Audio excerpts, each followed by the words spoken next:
Assalamualaikum warahmatullahi wabarakatuh. Saya di sini Fida Nadia akan menerangkan tentang alasan penghapus pidana atau disebut dengan Strafrechtsleutigungsgründen.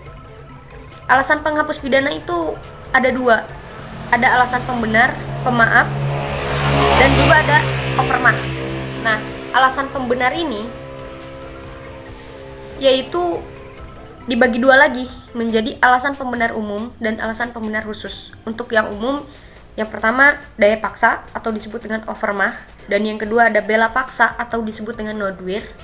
Lalu yang ketiga ada perintah undang-undang, dan yang terakhir adalah perintah jabatan yang sah.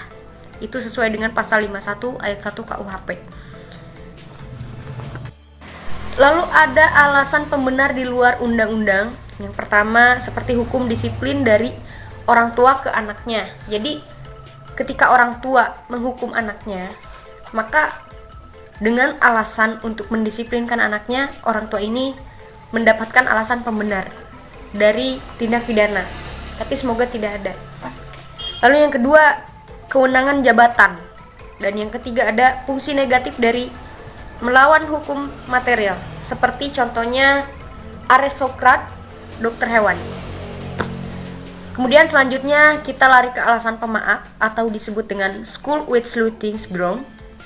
Secara umum, yang pertama ada ketidakmampuan bertanggung jawab. Jadi dimaafkan. Ya sesuai dengan pasal 44 KUHP, dan yang kedua itu daya paksa atau overmacht. Jadi karena dia ada overmacht jadi bisa dimaafkan.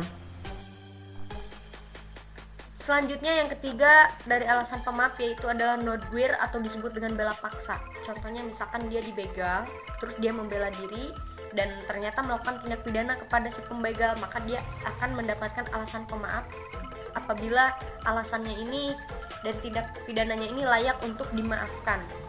Ini sesuai dengan pasal 49 ayat 2 KUHP. Dan yang terakhir yaitu yang keempat, atas perintah jabatan yang sah, pasal 51 ayat 2 KUHP. Barang siapa yang memang melakukan tindak pidana ini sesuai dengan jabatan sah, atas perintah jabatan yang sah, maka dia akan mendapatkan alasan pemaaf. Oke.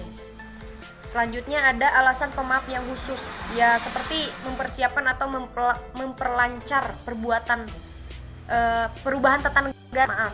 Jadi siapa yang akan berevolusi maka akan dimaafkan. Contohnya